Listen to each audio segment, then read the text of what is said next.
Hello hello, comment ça va? Aujourd'hui je vais vous parler de quelque chose dont vous avez peut-être déjà entendu, le syndrome de l'imposteur. Alors c'est mon vlog, donc je vais surtout parler de mon syndrome de l'imposteur.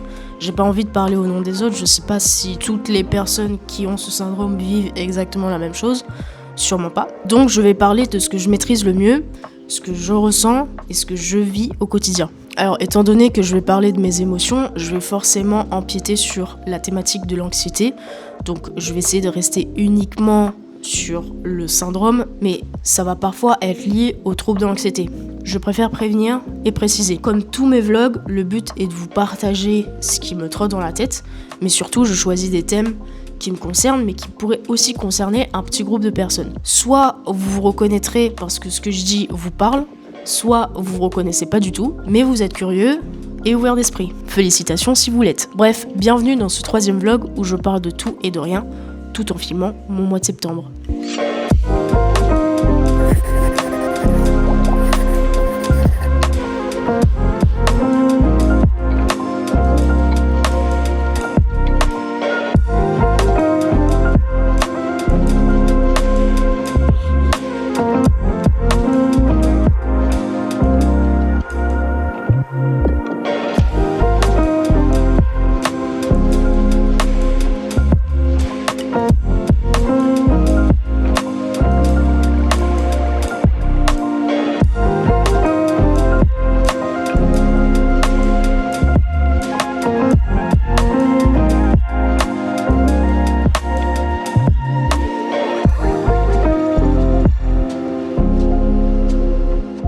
Alors, le syndrome de l'imposteur est un sentiment psychologique selon lequel une personne va sans cesse douter d'elle-même. Et parfois, ça peut être handicapant, voire un peu lourd à porter.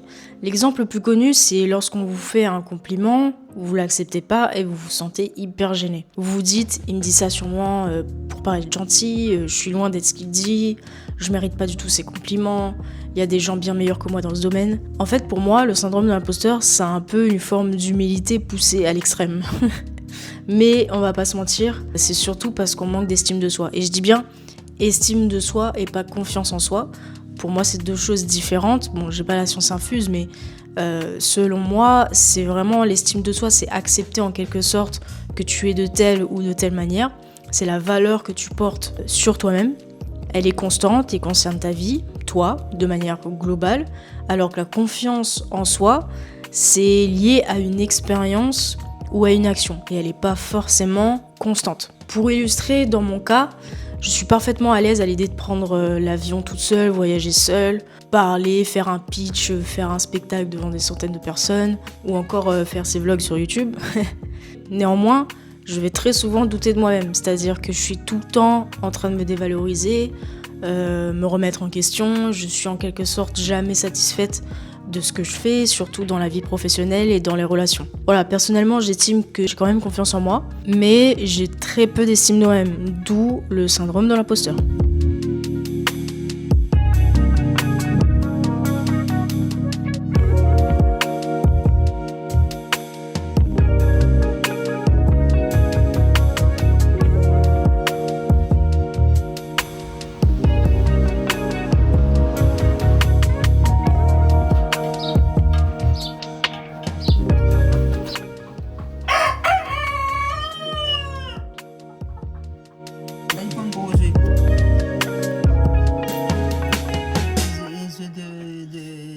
De la basse-cour. Ouais.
Alors pour parler un peu de mon expérience et pour aller un peu plus en détail, parfois je me dis que je ne mérite pas d'avoir telle ou telle chose. Ou alors quand je marche dans la rue, par exemple, en public, je me dis oula, les gens sont en train de me regarder, là c'est sûr, ils sont en train de me critiquer. Et en même temps, je suis moche, c'est normal. Quand on m'invite dans des soirées, par exemple, je vais pas me sentir légitime d'y participer. Parce que je suis réservée, je vais forcément rester dans mon coin, je sais que je vais pas vouloir aller vers les autres. En fait, je me dis les gens vont me trouver ridicule, nulle, donc ça sert à rien que j'y aille. Si je suis conviée par exemple à une réunion ou si je mange avec des personnes qui ne font pas forcément partie de mon cercle d'amis, je vais me sentir de trop. Je vais sans cesse me dire mais j'ai pas ma place ici auprès de ces gens parce qu'ils sont meilleurs que moi, plus intelligents que moi, plus sociables, plus drôles. Avec une meilleure vie, donc en fait, résultat, je me sens pas du tout à l'aise. Un autre cas classique, si par exemple mes grands-parents me donnent des sous, je vais vouloir refuser et si j'accepte, je vais me sentir un peu bizarre. Je vais me dire mais je mérite pas cet argent parce qu'il y a des gens qui sont dans des situations beaucoup plus précaires que moi, qui ont vraiment besoin de cet argent, donc moi j'en ai pas forcément besoin, donc je mérite pas. Et je me dis mais Isa, t'es pas parfaite, tu mérites pas cet argent. Et du coup, je prends du recul et je me dis, mais tu sais, déjà de 1, personne n'est parfait. Et de 2, si quelqu'un était parfait, il voudrait pas d'argent, je pense. Bref, en fait, c'est vraiment à chaque fois que je vais recevoir quelque chose de matériel ou d'immatériel, ou que je vais vivre une situation plaisante, et en quelques secondes, c'est assez vif dans ma tête, c'est très rapide. Je vais me dire que je mérite pas de recevoir cette chose, ou je mérite pas de vivre cette situation. Voilà, comme j'ai dit, en général, c'est rapide. Même si en fonction des situations, ça peut durer. Il y a des cas où ça dure plusieurs heures dans ma tête. Mais bon, j'essaie quand même de vivre avec et de trouver des solutions pour l'apprivoiser.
En vrai, c'est assez compliqué de répondre à cette question, mais je me la suis déjà posée pour justement mieux y faire face, donc je vais essayer de trouver les mots justes. On va dire qu'il y a plusieurs choses qui rentrent en compte. D'abord, l'empathie. Je me mets toujours à la place des autres, peu importe le contexte. J'essaie de me mettre dans la peau de la personne en face et j'imagine ce qu'elle peut ressentir. Alors, je sais pas si c'est un pouvoir ou une faiblesse. Parfois, on peut se poser la question. Mais ça, c'est encore un autre débat. Ce qui fait que j'essaie d'accepter que la personne en face m'ait fait un cadeau ou m'ait fait un compliment, dans le sens où, si c'était moi qui avais fait ce compliment, je n'aurais pas menti. Et surtout, j'aurais aimé que ça fasse plaisir à la personne en question. J'aurais aimé qu'elle soit un minimum reconnaissante, par exemple. Forcément, si je fais un compliment ou un cadeau à quelqu'un et que cette personne est en colère, ou me répond pas ou m'ignore, ça va faire un peu bizarre. Et puis, dans le cas où une personne mentirait pour me faire plaisir, c'est plutôt elle qui souffre et qui n'est pas vraie dans sa personne, on va dire. Donc là, bon, c'est tant pis pour elle. Dans la situation où je réussis quelque chose, où je veux me lancer dans un projet, par exemple, là, c'est un peu plus compliqué, on va dire, parce que la situation dépend que de moi. Donc quand je me sens pas légitime, c'est dur. Je suis seule face à mon syndrome de l'imposteur. Dans ce cas-là, désolée pour ma réponse un peu abstraite, ça se travaille avec le temps. Voilà, désolée. Je pense que quand on est conscient de ce syndrome, quand on est conscient qu'on possède ce syndrome et qu'on a réellement envie de se lancer dans le projet en question, parce que soit c'est une passion, soit c'est une urgence, soit on n'a pas le choix du tout, en fait on fonce et on réfléchit pas. En fait dans ces situations, je pense qu'il faut être assez pragmatique et se dire que si je le fais pas maintenant, si je le fais pas demain, si je le fais pas dans 2 semaines ni dans 2 mois, je le ferai jamais en fait. Et aussi, on peut pas se motiver, dans notre cas à nous, on peut pas se motiver en se disant mais vas-y fonce, sinon quelqu'un va prendre ta place. En fait, moi personnellement, je me dis tant mieux, si quelqu'un prend ma place, c'est que la personne est peut-être mieux placée que moi. Donc voilà, au final, ça aide pas de dire ça. Dans un contexte comme celui-là, je vais plutôt me dire j'essaie, si ça marche tant mieux, je serai forcément fière de moi. Et mes proches aussi seront fiers de moi. Si ça marche pas, tant pis, mais au moins j'aurais essayé parce que je pourrais pas avoir de remords et je vais pas sans cesse me dire j'aurais dû. Voilà, au moins j'ai essayé et je pourrais pas me reprocher de pas avoir essayé en fait.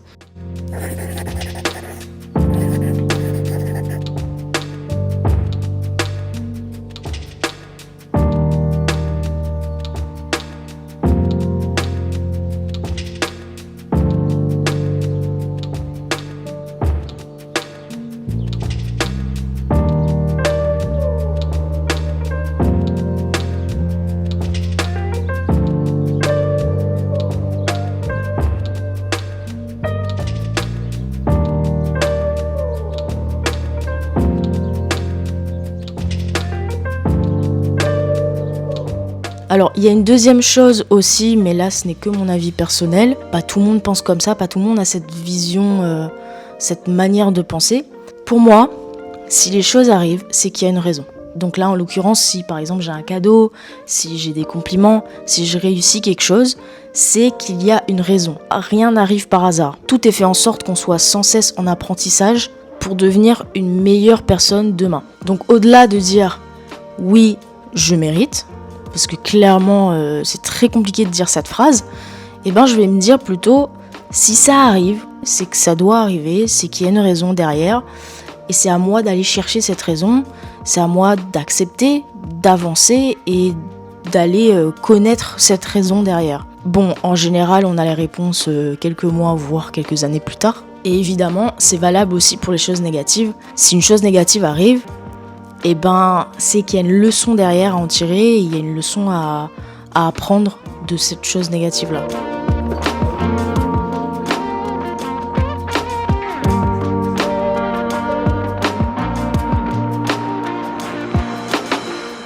Bon voilà, c'est mon dernier jour au boulot et voilà ce qu'on m'a fait.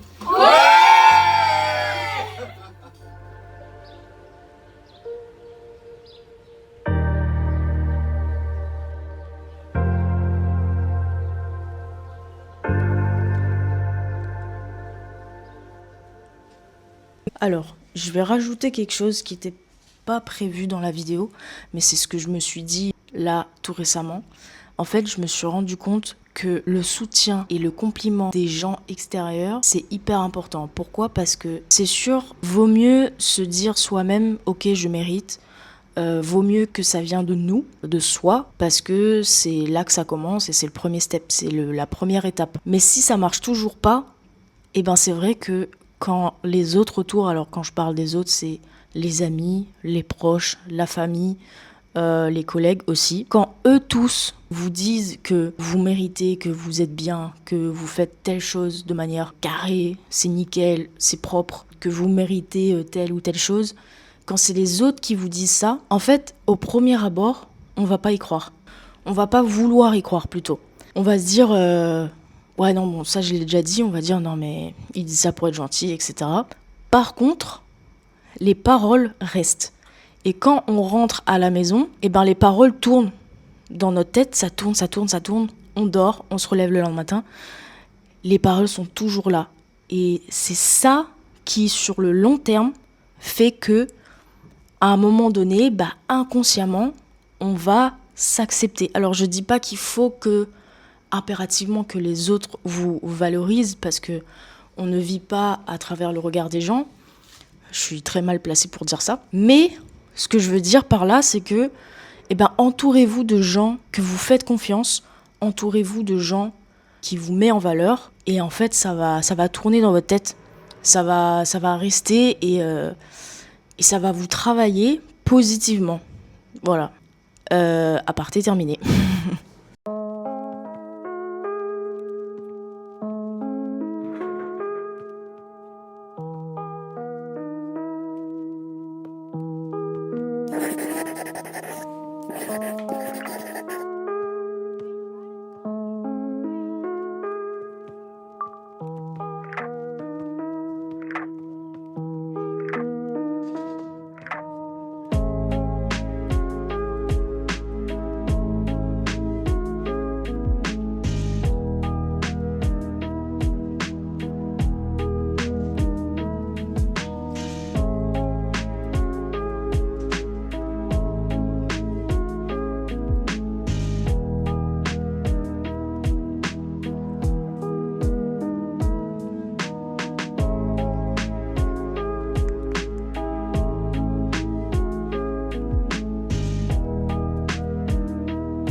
Merci à vous si vous avez regardé la vidéo jusqu'ici.